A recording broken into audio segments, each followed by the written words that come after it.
Madame, mademoiselle, monsieur, bonjour et bienvenue dans ce magazine Il était une fois. Merci d'être avec nous. Aujourd'hui, il était une fois une rencontre avec Rick Torfs. Rick Torfs, bonjour. Bonjour. Merci d'avoir accepté notre invitation. Avec beaucoup de plaisir. Vous avez déjà eu plusieurs vies puisque vous êtes professeur de droit canonique à la catholique Universiteit Leuven. Vous venez d'ailleurs de terminer comme recteur de cette université. Vous avez également été sénateur durant plusieurs années. Alors, on va peut-être vivre ce magazine en trois phases et en trois chapitres, si vous voulez bien. Un premier chapitre sur l'université, l'autre sur la société et sur l'Église. Alors, pour vous, quelle est la mission d'une université, vous qui venez de terminer comme recteur de la KUL? Eh bien, l'université, bien entendu, a deux rôles essentiels. Donc, il y a l'enseignement et donc l'éducation de jeunes gens. Et puis, il y a aussi la recherche scientifique. Mais en même temps, l'université a un rôle à jouer dans la société en tant que telle. Et donc voilà, en ce qui concerne les étudiants, je crois qu'il ne faut pas seulement tenir compte de leur formation technique, mais aussi de leur formation comme être humain. C'est très important. Donc ils doivent être en mesure de survivre dans une société parfois hectique, de survivre avec des points morts dans leur existence, des difficultés, etc. Ça, c'est un premier volet.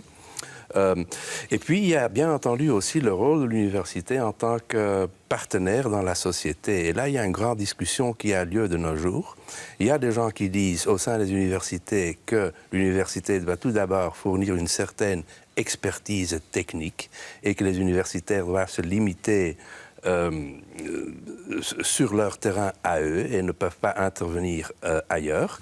Une autre tendance vise plutôt à stimuler la participation des universitaires dans les débats publics, donc le volet tout à fait intellectuel. Personnellement, je trouve que l'université a un rôle technique à jouer, mais le vrai universitaire est aussi un intellectuel qui s'occupe aussi de la société en tant que tel et non seulement de sa spécialité à lui ou à elle. C'est quelque chose d'ailleurs qu'on voit à la télévision britannique, on voit très souvent les professeurs qui interviennent dans les débats publics. Vous regrettez un petit peu que les professeurs peut-être en Belgique sont un peu trop timides par rapport à cette réalité? Eh bien, il y avait une tendance positive les dernières années, mais maintenant on rencontre de nouveau des gens qui disent, voilà, il faut faire attention, il faut d'abord essayer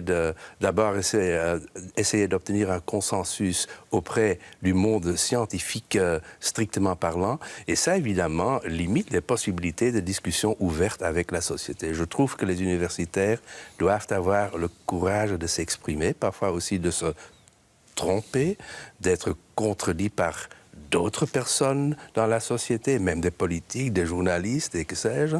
Donc ça, c'est quand même, je crois, très important. Il faut avoir aussi le courage d'être contredit et de ne pas toujours obtenir raison. Et ça, c'est parfois assez neuf pour les professeurs qui ont été des élèves doués, qui n'ont jamais rencontré de difficultés, de discussions qui les mettaient en cause. Et je trouve que ce courage est tout à fait nécessaire et que l'université doit participer à 100% dans les débats de société. Alors justement, pour que les professeurs de demain puissent participer dans ces débats de société dont vous parlez, comment est-ce que l'université aujourd'hui les forme-t-il humainement pour ne pas avoir peur d'affronter les médias et d'être dans ces débats-là? Eh bien, on avait lancé un plan il y a quelques années avec mon vice-recteur pour l'enseignement qui, justement, le titre est toujours en anglais pour être perçu comme sérieux, « The Future Self ».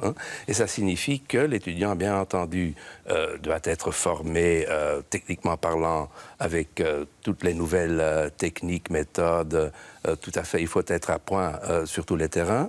Mais d'un autre côté, on trouve aussi que le volet humain est très important, donc l'expression, la liberté de parler, la franchise, l'audace, et ça fait partie du programme de l'université, de la vision sur l'enseignement qu'on a actuellement. Car en effet, obtenir un diplôme, ça ne se fait pas très rare de nos jours, où il y a beaucoup de gens qui ont un diplôme universitaire. La vraie vie et la vraie lutte pour obtenir sa place dans la société a lieu beaucoup plus tard. Et là, la personnalité, bien entendu, est tout à fait déterminante. Mais je dirais dans le concret, comment est-ce que justement vous formez l'humain?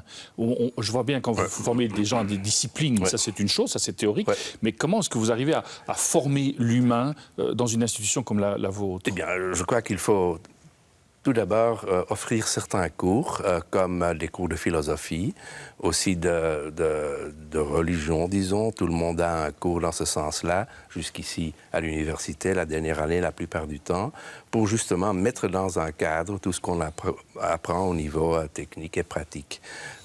Donc on a toujours eu beaucoup de philosophie, de réflexion à l'université. En plus, il y a aussi des techniques comme service learning qu'on essaie de stimuler. Ça signifie que les étudiants, même à l'étranger, lorsqu'ils vont là, suivent des cours, mais en même temps partagent leurs compétences avec la population locale, donc avec une attitude sociale qui est le résultat de cette approche. Est-ce que vous pensez aussi que des séminaires qui permettraient à des gens d'apprendre à parler en public, etc., ce sont des choses qui sont utiles et que l'université pourrait proposer? Oui, c'est une importance capitale. Et il y a bien entendu une tendance d'organiser des examens avec multiple choice, hein, avec des réponses préfabriquées. Et bien entendu, dans la vie réelle, c'est pas comme ça que les choses fonctionnent. Il faut savoir s'exprimer, être en mesure d'écrire de bons textes tout d'abord, mais aussi d'avoir la parole facile dans les discussions en général. Et c'est vrai qu'il faut absolument stimuler ça. On essaie de le faire. Un reproche qui a été fait à l'université ces dernières années, c'était que justement on formait de véritables techniciens, mais plus tellement des universitaires. Est-ce que vous êtes d'accord avec cette analyse? C'est une tendance qui est réelle. Il y a d'abord de plus en plus de spécialités. Les gens se lancent dans un domaine et puis ils se spécialisent encore plus spécifiquement. C'est un risque tout à fait réel. Mais justement, je crois qu'il faut essayer de former des gens qui sont en mesure de se réinventer à un moment donné. Ça signifie aussi que la connaissance technique en tant que telle ne suffit pas et qu'il faut avoir une certaine mentalité, un fighting spirit, hein, et c'est ça ce qui est très important. Et c'est un risque très réel. Et donc, il y a aussi le risque que les professeurs, eux, commencent à dire, voilà, c'est ma spécialité à moi, il n'y a personne d'autre qui peut entrer dans ce débat, etc. On essaie de protéger le territoire. Et ça, bien entendu, c'est l'inverse, c'est le contraire d'une vraie mentalité universitaire où justement il faut essayer de trouver des liens entre les matières différentes. On peut faire ça en coopérant avec des collègues, mais chaque vrai intellectuel est aussi en mesure de tirer des conclusions pour lui-même et de faire une synthèse après mûre réflexion. C'est très important aussi. Vous avez le sentiment que l'université a les moyens de sa politique aujourd'hui? Au niveau financier? Oui, pour pouvoir arriver à assurer tous les services qu'on lui demande. Oui, bien entendu, pour des raisons professionnelles, il faut toujours se plaindre. Sinon, on n'est pas un bon recteur, etc. Mais je crois que tout compte fait, c'est pas désastreux, la situation actuelle.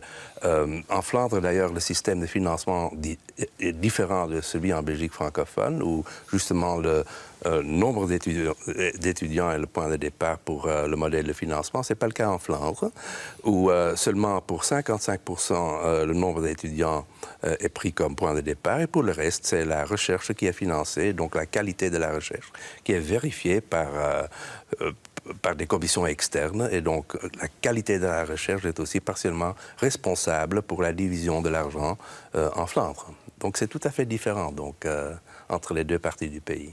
Ce qui veut dire qu'au Nord, quelque part, là, il y a une insistance sur une reconnaissance de la recherche comme mission de l'université? Un peu plus qu'au Sud, mais c'est assez normal. C'est une tendance qui existe aussi ailleurs. Par exemple, les pays nordiques sont un peu plus orientés vers ce modèle qui est plutôt anglo-saxon. Enfin, l'un n'est peut-être pas meilleur que l'autre, mais c'est une tradition culturelle qui n'est pas la même. Au terme de votre mandat comme recteur, vous êtes optimiste pour l'avenir de votre université? Je suis toujours optimiste, aussi pour notre université qui se porte très bien, qui figure parmi les meilleures de l'Europe occidentale, continentale. Et pour le reste, bien entendu, pour l'université en tant que telle, je crois que beaucoup d'évolutions vont avoir lieu, avec aussi les initiatives privées. On ne va pas les arrêter, donc les grandes universités doivent faire attention car le marché, disons, en tant que tel, va jouer un rôle qui sera peut-être de plus en plus grand dans l'avenir. Professeur, je vous propose de vous retrouver dans quelques instants pour aborder un autre volet de ce magazine qui est votre perception de la société.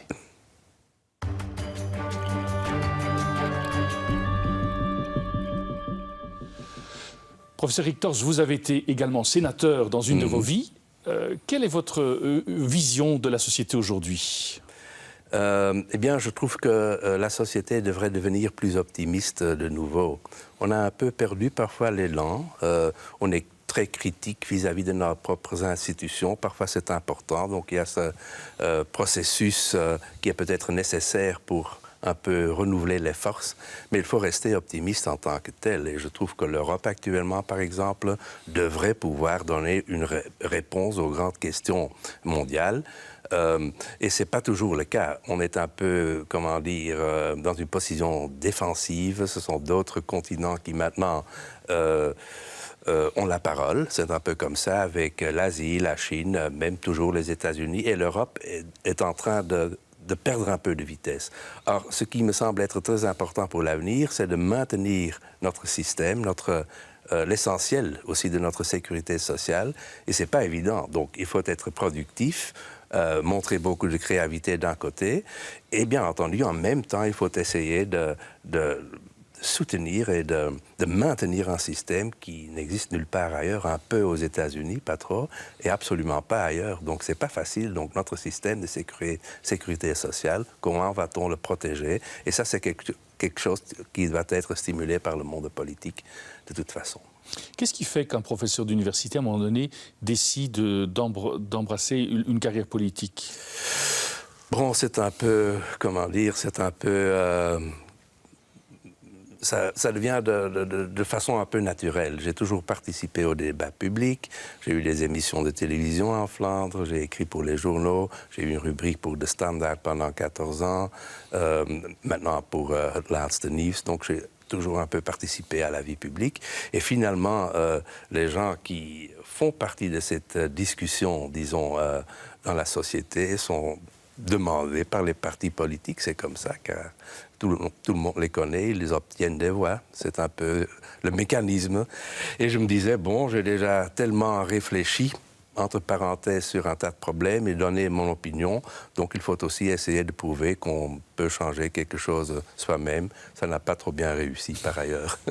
Comment vous expliquez ça, justement? Une déception par rapport au système ou...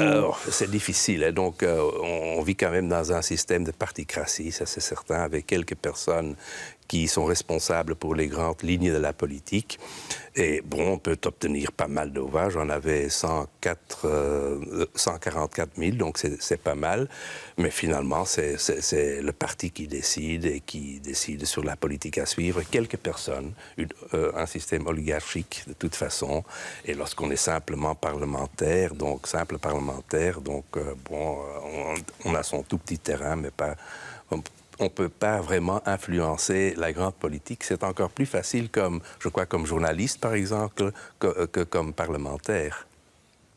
Et comment, justement, est-ce que cette particratie que l'on est en train vraiment de dénoncer, vous l'avez vraiment vécu de l'intérieur et quelque part, cette particratie est quand même une atteinte à la démocratie, non, si je vous entends bien? Oui, mais bon, la solution n'est pas facile non plus, mais c'est vrai que cette particratie conduit, par exemple, à une attitude très docile de certains parlementaires. Lorsqu'on avait un bureau de parti, par exemple, le lundi matin, il y avait des gens qui, avant la réunion, s'exprimaient très ouvertement. Une fois la réunion commençait avec le président de parti, les ministres, ils devenaient d'autres personnes finalement, beaucoup plus, comment dire, prudents dans leurs propos, etc. Donc c'était un peu une mentalité comme dans une classe d'école secondaire où on est très, comment dire, très prononcé dans ses propos sans le professeur, mais avec lui, ça devient autre chose. Et ça je regrettais quand même. Ce manque d'ouverture, c'est pas une bonne chose. Mais finalement, je vois pas très bien la solution non plus. Donc la démocratie directe peut être dangereuse lorsqu'il y a, par exemple, le peuple qui se prononce immédiatement, par exemple. Bon, les questions qui sont posées sont toujours un peu limitées, ne concernent pas tous les effets possibles, etc. Donc, c'est pas très facile. Mais je crois qu'on a absolument besoin de jeunes qui entrent dans la vie politique, qui ont le courage de se prononcer et qui ont aussi d'autres possibilités que la politique. Car là se trouve aussi un grand problème. En Belgique, on a toujours eu des dynasties politiques de père en fils très souvent. Et bien entendu, lorsqu'on est un professionnel de la politique, c'est très difficile de trouver une autre solution lorsqu'on n'est pas élu, par exemple, ou lorsqu'on est un peu évincé du pouvoir pour une raison ou pour une autre. Donc, voilà. Vous seriez favorable à ce que, par exemple, les personnes n'aient que 2 mandats successifs et puis qu'il y ait un arrêt pour à la fois permettre à d'autres d'arriver ou... C'est pas seulement une question de règles, mais aussi de mentalité. Mais par exemple, aux Pays-Bas, on a une tradition de politique où les gens entrent en politique, par exemple, à l'âge de 45 ans et repartent lorsqu'ils ont 50 ans, par exemple, et ils font autre chose. Mais en Belgique, ça devient quand même, et ça demeure relativement rare. Il y a des gens qui font ça, comme Inge Vervotte, par exemple, qui a été ministre, qui est partie elle-même, sans pression externe, etc. Mais ça se fait très rare en Belgique. Et ça devrait redevenir normal, je trouve. Ou devenir normal. Vous avez le sentiment que la vie politique est différente au nord et au sud du pays dans les contacts que vous avez pu avoir en siégeant au Sénat? Oui, il y a de grandes différences. Aussi, d'abord, au sud, il y a beaucoup plus de respect pour les politiques. En Flandre, c'est beaucoup plus informel. C'est-à-dire, expliquez. Eh bien, en Belgique francophone, par exemple, lorsqu'on entre le territoire, entre parenthèses, donc de la VRT et de la RTBF, un ministre francophone, il vient avec un attaché de presse et quelques autres personnes, etc., et est reçu officiellement par les journalistes, tandis que le ministre flamand, donc voilà, se rend tout seul au studio, un peu de façon très informelle, avec beaucoup moins de pompe and circumstance. C'est une tradition, donc c'est l'esprit latin et l'esprit nordique. Donc voilà, c'est une grande différence, c'est beaucoup plus informel. On va très souvent dire « Monsieur le ministre », en Belgique francophone, en Flandre, on utilise le prénom parfois. Ça, c'est voilà, informel, mais dans la manière de vivre la politique, vous sentez qu'elle est différente aussi? Eh bien, bon, les Flamands sont très pragmatiques, donc ça c'est certain aussi. Les gens du Sud ont davantage de principes, et une fois le principe accepté, il ne faut plus l'appliquer. En Flandre, on n'a pas de principe, mais on reste assez dur sur les détails et les choses pratiques parfois. Et ça, il y a une certaine tradition différente. Je me souviens, j'étais dans la commission de justice, il y avait des gens comme Francis Delperrey, qui était vraiment un poète de la Constitution. Ça, on n'a pas en Flandre. La Constitution, on la prend en sérieux, mais c'est pas un document sacro-saint non plus. Voilà, ça, c'est une différence entre les deux parties du pays. Quand vous voyez en Europe la montée des nationalismes, etc., comment est-ce que vous vous situez par rapport à cette réalité? Je crois que c'est normal, tout d'abord. Donc, il ne faut jamais condamner les gens. Donc, lorsqu'il y a des tendances de globalisation, c'est normal qu'on se replie un peu sur ce que l'on connaît, parce que le monde, il est trop grand pour les gens, c'est normal pour tout le monde, pour moi aussi. Donc, on essaie de devenir, je ne sais pas, wallon, flamand, lin, bourgeois, que sais-je. Donc, ça, c'est assez normal. Mais bien entendu, on doit garder l'œil ouvert aussi sur le reste du monde. Mais le fait qu'il y ait un certain nationalisme, c'est pas toujours une catastrophe. Il faut le maîtriser, le limiter. Je me souviens de François Mitterrand qui disait « le nationalisme, c'est la guerre ». Pas toujours. Il y a aussi un certain nationalisme sans guerre, heureusement. Personnellement, je ne me sens pas très nationaliste, c'est autre chose. Je ne me sens pas très flamand, pas très belge, peut-être un peu rien du tout, sauf européen peut-être. Je vous propose de nous retrouver dans quelques instants pour aborder le 3e volet de ce magazine où nous aborderons un petit peu l'Église.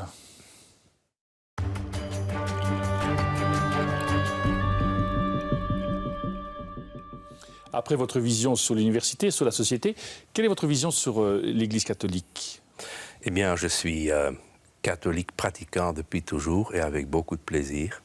Et je dis ça toujours de plus en plus ouvertement, car il y a de moins en moins de gens qui peuvent encore se dire catholiques et qui osent encore le dire. Donc pour moi, c'est quelque chose de très important. Je trouve que l'Église doit être de toute façon courageuse. Il faut avoir le courage de ses opinions, participer dans le débat public, comme le pape le fait avec Laudato Si, par exemple. Donc, il s'engage aussi dans la discussion sur les problèmes de l'environnement, etc., mais aussi sur les familles. Et donc, il se prononce sans condamner, ce qui est très important aussi. C'est le nouveau style un peu de l'Église. Et je trouve que, comme croyant, il faut d'abord oser parler de la foi. C'est un sujet assez intéressant. Dieu, je l'aime assez bien. Pourquoi ne pas en parler? Mais aussi en ce qui concerne, par exemple, les conséquences possibles de la foi. Donc, dans la société, il faut intervenir sur des dossiers qui importent, sur la justice sociale, sur la liberté aussi. Saint Paul était un grand partisan de la liberté. Moi aussi. C'est très important. Sans liberté, il n'y a pas de nouvelles idées. Et je trouve que donc les gens qui font partie de l'Église ne doivent pas hésiter et doivent absolument participer à ce débat. Les évêques, ils se prononcent pour moi pas assez, je comprends ça. Donc ils viennent d'une position de pouvoir qu'ils avaient toujours. Ils étaient guère contestés il y a 50 ans. Maintenant, c'est un peu l'inverse. Il y a une attitude, à première vue, relativement négative vis-à-vis de l'Église. Et là, je trouve qu'il faut quand même s'exprimer, malgré les critiques possibles, ne rien craindre. Lorsqu'on a de bonnes idées, il faut les partager avec tout le monde, même si on se voit critiquer. Dans une église comme l'Église catholique, qui est une église plus hiérarchisée, Ouais. plus pyramidale, vous avez le sentiment que cette structure-là permet cette liberté dont vous parlez? Tout d'abord, il faut prendre la liberté, il ne faut pas la demander. Mais je suis canoniste, donc dans le droit canon, donc le code de 83, il se trouve un canon 212, paragraphe 3, où on justement stimule la liberté d'expression avec quelques conditions, mais on peut toujours les interpréter soi-même. Donc la liberté, c'est quelque chose qui, pour moi, est justement le résultat de la foi. La foi libère, elle donne la force de ne pas avoir peur, de se lancer dans des discussions, et même si on perd, on ne perd jamais pour toujours. Donc, et ce volet hiérarchique concerne surtout certaines structures, mais pas la liberté personnelle de tout individu. Est-ce que ça peut aller jusqu'à la liberté du chercheur par rapport à l'institution? Bien sûr, bien sûr. Il faut être loyal, c'est ce qu'on dit toujours, mais il n'y a pas de loyauté sans liberté. Lorsqu'on est loyal par obligation, il n'y a pas de loyauté réelle qui est derrière.